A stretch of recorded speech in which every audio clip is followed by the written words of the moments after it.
Bonjour à toutes et à toutes, c'est Zone, j'espère que vous allez bien. Aujourd'hui, j'ai demandé à Dr Raph de me préparer une vidéo consacrée au penalty. Et du coup, il m'a préparé une première vidéo consacrée à ce sujet. C'est parti!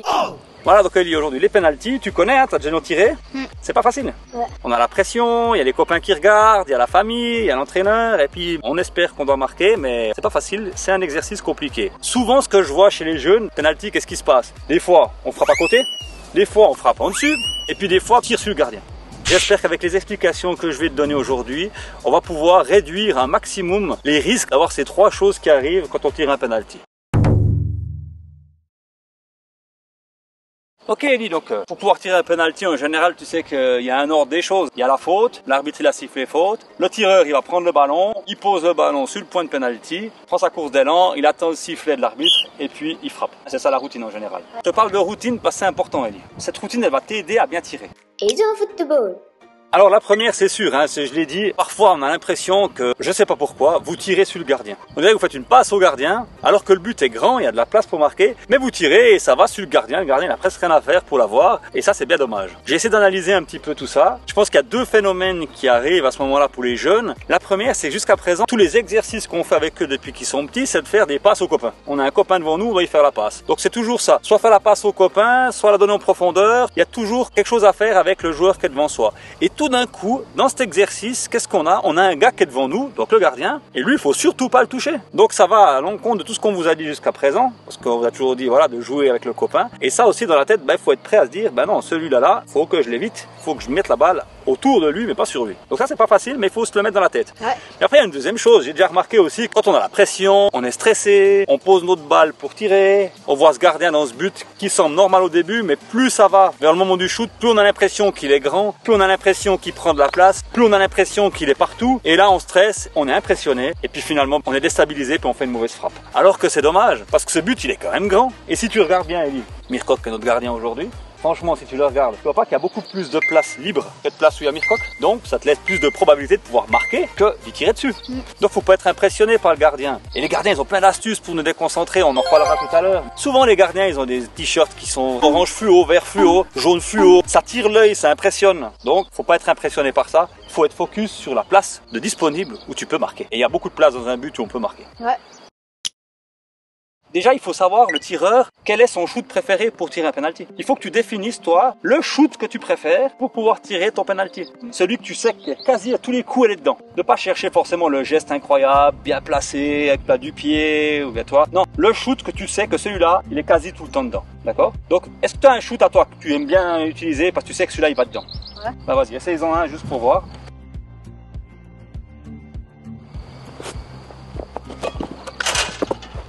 Ah, c'est ton shoot préféré, Ellie. Oh, il est très bon. C'est un très bon penalty, effectivement. Si ce shoot-là, tu arrives à le répéter plusieurs fois, puis que tu t'entraînes à le faire souvent, ça, tu sais que c'est ta frappe. Ça veut dire que si la séance des penalty qui arrive, tu vas tirer comme ça. Ouais. Pourquoi je te demande de faire cette frappe souvent, puis que ça devienne une habitude de la faire tout le temps? Parce que tu dois l'assurer. Parce que le penalty, c'est tout sauf du hasard. Un penalty, ça se prépare. C'est pas de la chance, un penalty. Les tireurs doivent se préparer. C'est bien pour ça qu'il y a des séances spécifiques pour les penalty. Maintenant, il y a autre chose. Dans la routine, comme je t'ai dit, l'arbitre ici faute, je t'ai vu poser la balle, prendre ton élan, puis frapper. Ce geste-là, d'aller prendre le ballon, de le préparer, de le poser, la course d'élan, ça se prépare aussi, Ellie. C'est une routine à avoir. Déjà, quand on prend le ballon, vu que tu sais que tu vas frapper croisé comme tu l'as fait là tout à l'heure, bah, tu sais aussi plus ou moins où tu vas frapper le ballon. Donc, faut pas être perturbé par le public, par tout ce qu'il y a autour. Tu dis, bah voilà, tous les ballons, ils ont la même marque. Ils peuvent être blancs, ils peuvent être noirs, ils peuvent être toutes les couleurs. Il y a une chose qui se ressemble tous, tu sais ce que c'est? C'est quoi? C'est le ballon. Ouais, on gonfle le ballon, effectivement. Ça, c'est quelque chose d'intéressant ici. Moi, je me mettais ça comme indication. Parce que je sais que je vais frapper le ballon plus ou moins ici. Et vu que je vais faire une frappe croisée, je vais peut-être le prendre plutôt comme ça, tu vois. Cette partie ici, bah, je sais que je vais venir frapper le ballon comme ça pour aller ici. Comme toi, tu l'as fait. Donc moi, je me concentre un peu là-dessus. C'est-à-dire que pendant qu'il y a du bruit, que les copains, ils se mettent derrière la ligne des 16, que le gardien, il la danse du canard, peu importe ce qu'il fait. Moi, je prépare mon ballon pour ma frappe. Ça, c'est bon. Le ballon, il est posé. Et après, la course d'élan. C'est ça, Mirkok. J'ai fait la même que toi, croiser l'autre côté. Bah, c'est ma routine, la mienne. Toi, t'en auras peut-être une autre. Mais peu importe, le jour, qu'il pleuve, qu'il neige, qu'il y ait du soleil, le point de pénalty est toujours le même. Mais je l'ai fait plein de fois. Donc forcément, bah, c'est quelque chose que je maîtrise. C'est très rare que je rate. Alors des fois, ça arrive, bien sûr, parce qu'on tombe sur un très bon gardien. Mais plus tu feras toujours la même chose et tu répéteras ce mouvement, plus il sera acquis, plus tu le géreras pendant des moments où il y a la pression. Au moins, tu maximiseras les chances de pouvoir réussir ton geste. Et ça, c'est déjà important. Après, bien sûr, il y a le gardien, il y a d'autres choses qui peuvent rentrer en ligne de compte. Mais au moins ça, c'est maîtrisé. Tu m'as vu faire? Ouais. Alors avant je t'ai vu frapper, c'est très bien. Maintenant tu vas faire la même chose, bien installer le ballon, une bonne course d'élan, et puis tu me refais une belle frappe.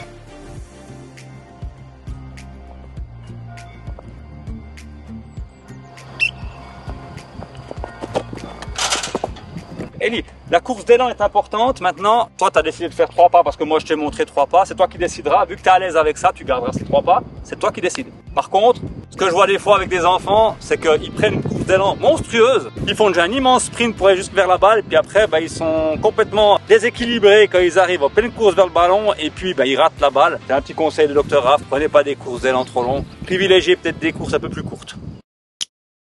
Ok, donc maintenant on a réussi à résoudre les 2 premières choses, ça veut dire essayer de ne plus tirer à côté et puis ne plus tirer sur le gardien non plus. Il reste une 3e chose qu'on a vue, des fois on frappe en dessus. Et pour ça, il y a aussi une astuce pour éviter de tirer en dessus. L'idée de tirer en l'air, elle est bonne, hein, parce qu'on arrive à viser une lucarne au penalty, si on est fort comme ça, franchement c'est très difficile pour le gardien de l'avoir. Mais des fois quand elle passe en dessus, bah, c'est quand même dommage. Et c'est évitable. En tout cas, on peut essayer de limiter le risque de la mettre en dessus. Et là, je vais te donner une petite astuce à toi et à tes abonnés et j'espère que ça va vous aider, d'accord ? Alors Elie, la course d'élan que tu as faite, tu as choisi 3 pas, c'est très bien.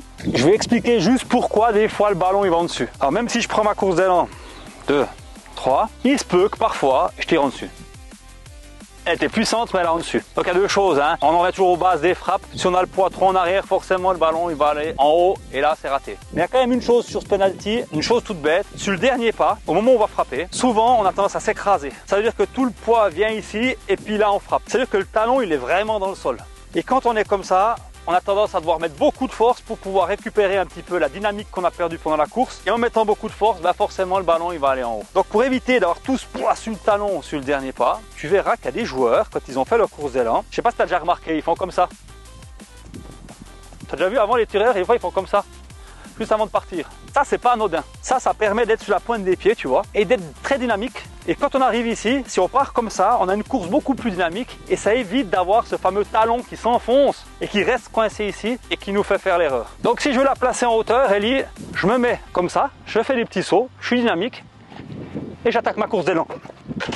Et je minimise le risque qu'elle aille trop haut. Et je ne veux pas dire que je suis sur la pointe des pieds quand je frappe, mais je suis en tout cas presque plus tout mon poids sur le talon. Je suis beaucoup plus dynamique pour frapper et donc je peux me concentrer pleinement sur mon geste et ce risque que la balle elle aille trop haut, il est limité.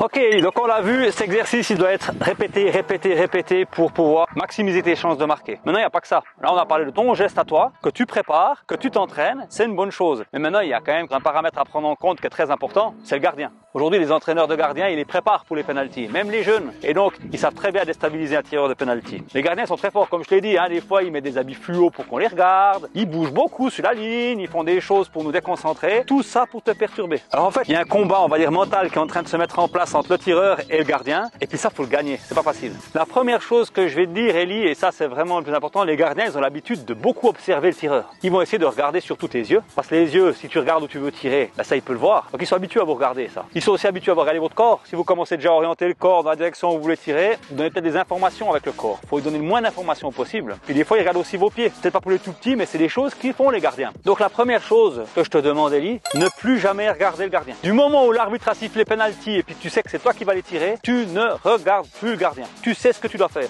Tu as ta routine qui est mise en place, comme on l'a vu tout à l'heure. Tu prends le ballon, tu le poses, tu fais ta course d'élan, tu attends le coup de sifflet de l'arbitre et tu frappes. Tout ça, tu le fais sans regarder le gardien. Ouais. Ça, c'est une première astuce. Il y a une chose aussi qui est importante, que tu as un avantage. Alors ça, les gardiens vont me détester après avoir vu cette vidéo. Tu auras plein de commentaires, je pense, des gardiens sur ta vidéo. Mais c'est comme ça. Je suis attaquant, donc je suis contre les gardiens. Même si je vous respecte beaucoup, parce que je pourrais pas être gardien. Tu as un avantage sur eux qu'ils n'ont pas. Toi, tu sais où tu vas tirer. Lui, il sait pas. Il a beau bouger sur sa ligne, faire plein de choses. C'est tout ça, c'est pour te déconcentrer. Mais il devra réagir, il devra choisir un côté pour plonger. Toi, tu sais, ça, c'est quelque chose que lui, il saura jamais. Jamais. Il a beau essayer de le lire dans tes pensées, il saura jamais où tu vas tirer. Mais toi, tu le sais. Donc, quand tu as cette routine qui est mise en place, si tu entends le public, tu entends des gens qui discutent, n'importe quoi, ça, tu t'en fiches. Surtout, c'est la deuxième chose que je te demande, Ellie, quand tu sais que tu vas tirer croisé sur la droite ou sur la gauche, tu gardes ton idée en tête, tu ne changes pas d'avis. Je peux te dire une chose, si tu poses la balle, et que tout d'un coup tu es déconcentré pendant ta course d'élan, et puis tu dis, ah ben non, je vais peut-être pas tirer comme ça, je vais peut-être faire une lucarne l'autre côté. Tes chances de marquer, elles descendent, et puis tu n'as quasi plus aucune chance de marquer.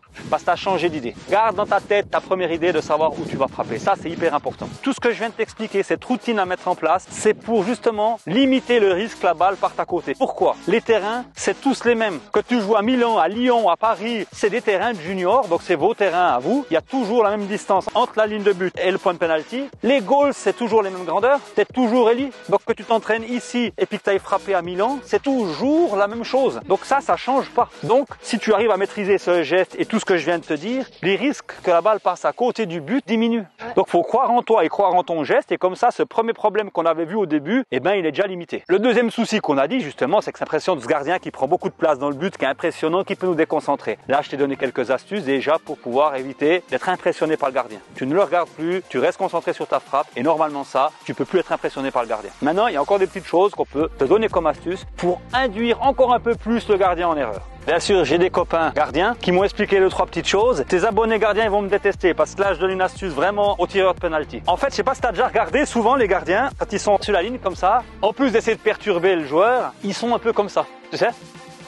Puis ça, en fait, c'est pas juste pour bouger puis être chaud. Ils essaient de lire ton tempo que tu as dans ta course, en fait. Le rythme de ta course. Tu vas recule encore un petit peu. Puis si tu cours vers le ballon sans frapper, regarde, moi je te vois courir, ça fait 1, 2, 3, et là je vais pouvoir y aller parce que je te vois courir. Je vois ta course d'élan, puis je me dis ok, il va frapper forcément dans la foulée, puis je pourrais choisir un côté. Réessaye un coup.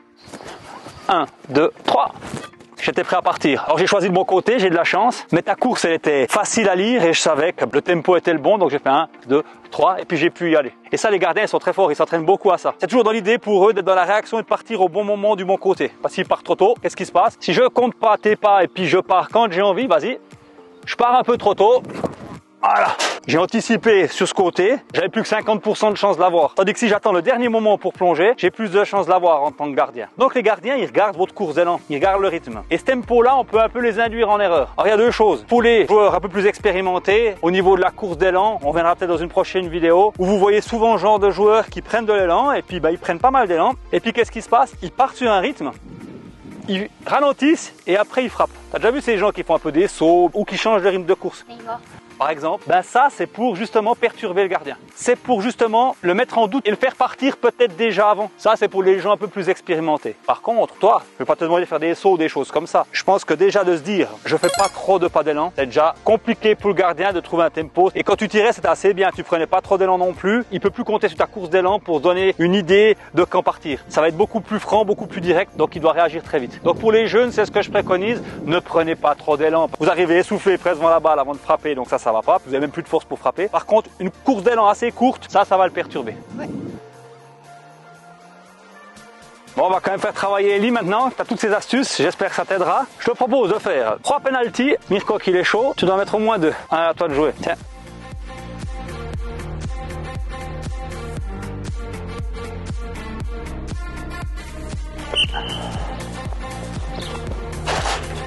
Elle est dedans.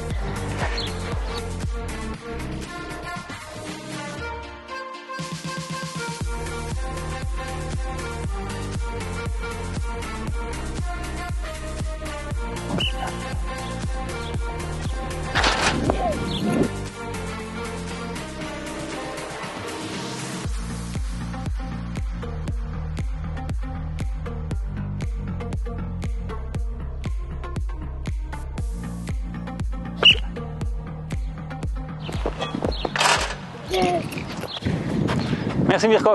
On fera un entraînement pour les gardiens. Alors Ellie, qu'est-ce que je t'avais dit à l'oreille après le premier penalty? De faire mes frappes préférées? Exactement, les frappes que tu assures. Puis qu'est-ce que je t'ai dit une deuxième fois après pour le troisième? La même chose. La même chose, je voulais que tu assures aussi. Donc tu en as fait 2 à la suite, quasi identiques, parce que ta routine était installée. Et Mirko qui savait plus ou moins où tu allais frapper celui de derrière, il les a presque eus mais il les a pas eus. Donc t'imagines les autres gardiens, ils les auront peut-être pas. Donc maintenant tu as plusieurs astuces pour pouvoir bien tirer tes penalties. En tout cas pour débuter dans cet exercice, faut pas hésiter à pratiquer, même le but vide, ça c'est important. Et puis au bout d'un moment tu verras, cette routine elle sera installée et ça sera un geste que tu vas pouvoir maîtriser et puis que tu vas pouvoir des fois sauver l'équipe. Et donc voilà, ça fin de cette vidéo. Bah déjà, je remercie Mircoq d'avoir joué le rôle du gardien aujourd'hui. Et c'était plus difficile à marquer avec les autres gardiens. Il est grand pour un but comme ça. Ah, il est pas mal grand, hein. Ouais, on va y prendre la place. Mais tu vois, à la fin, on le voyait plus. Pourquoi? Parce que je le regardais plus. Bah ouais, quand on le regarde plus, on le voit plus, le gardien. Voilà, t'as tout compris, Ellie. Bah j'espère que ça va vous aider. À vous les jeunes, déjà, ceux qui connaissaient pas comment tirer un penalty. Ça vous donnera des idées pour pouvoir progresser dans cet exercice. Puis bah Ellie, je vais aller voir ton prochain penalty en match. J'espère que vous avez aimé cette vidéo. Like et abonne-toi à ma chaîne, à mon Instagram qui a décrit juste ici. Et sur ce, ciao. Oh. Oh. C'est même pas mettre la balle en dessus du but ou quoi?